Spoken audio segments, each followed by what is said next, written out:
होता है, एक राजा के दरबार में एक आदमी आता है। बोले यार मेरी नौकरी लगवा दो ना। क्या बोला? मेरी नौकरी लगवा दो। तो बोले यार तेरे में क्या खासियत है? बॉस मेरे में जो खासियत है आपके पूरे दरबार में किसी के पास नहीं है। अच्छा। बोले क्या है?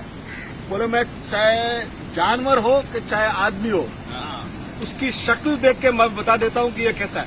अच्छा। हाँ, ये उसकी शक्ल देखता हूँ ना तो मुझे मालूम पड़ जाता है कि वो कैसा है। तो बोला यार रखो। राजा भी क्या करो, चलो यार एक आदमी का तजुर्बा लिया जाए। ट्राई करिए। उसका जो घोड़ों का जो अस्तबल होता है ना, उसको मैनेजर बना देता है कि तू इसको पूरा संभाल। तो वो घोड़ों के अस्तबल का जब मैनेजर रहता है, थोड़े दिन बाद राजा को बुलाया उसको। राजा का एक बहुत पसंदीदा घोड़ा होता है, जबरदस्त। बोले यार देख ये मेरा घोड़ा है ना। बोले साहब आपका घोड़ा नस्ली नहीं है। अच्छा। बोले यार मैं करोड़ों रुपया लाखों रुपया खर्च करके इसको लाया और तू बोलता है ये नस्ल वाला नहीं है। तो बोला विश्वास नहीं होता है उसको। क्या करता है वो बुलाता है जिसने उसको घोड़ा बेचा था ना, उसको बुलाता है। बोला तेरे को मार डालेगा, तू है सो बात बता। कि साहब बात ये थी कि इसकी बचपन में घोड़े की माँ मर गई थी, उसको जिंदगी भर है ना गाय का दूध पिलाया था इसलिए वो। तो बोला तेरे को कैसे मालूम पड़ा? कि साहब जब ये नस्ली घोड़ा होता है ना तो मुंह में घास लेने के बाद ऊपर ऐसे मुंह करके खाता है, और ये गाय की तरह मुंह नीचे कर करके खा रहा था। तो ये साला नस्ली नहीं है। बोले यार ये तो आदमी जोरदार है। अब उससे रहा नहीं जाता है, तो वो दूसरे दिन बोलता है 2-3 दिन बाद कि एक काम कर, हमारी रानी जी कैसे खानदान से, यह इतने चंद्रपुर के बहुत बड़े महारानी वहां से लेके आया हूँ, ये कैसी है?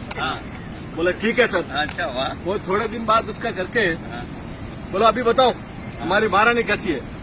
बोले साहब खता माफ हो। बोले क्या है? कि साहब ये है ना खानदानी नहीं है।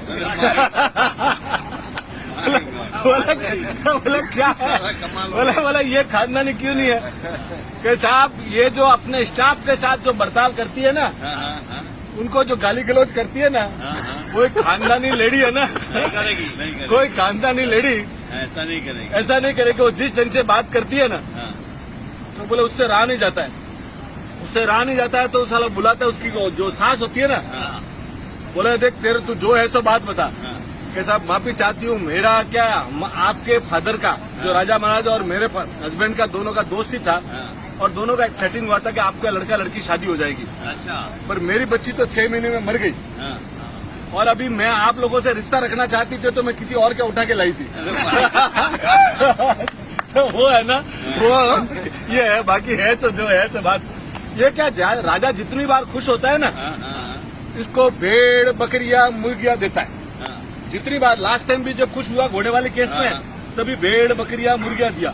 इस बार भी उसको बहुत सारी भेड़ बहुत सारे गिफ्ट दिया इसको। अब वो थोड़े दिन बीता और उसको बोला क्या सर, उसको खुद के ऊपर तो था कैसा मेरे जैसा राजा महाराजा कोई? बोले सर मेरे लिए बताओ। बोले साहब सब बता दूंगा, पहला जान की सलामती चाहता हूँ। क्या बोला? जान की सलामती। बोले यार जान की सलामती चाहता है। बोले दे दिया। थोड़ी देर बोले सर आप राजा की औलाद तो नहीं है।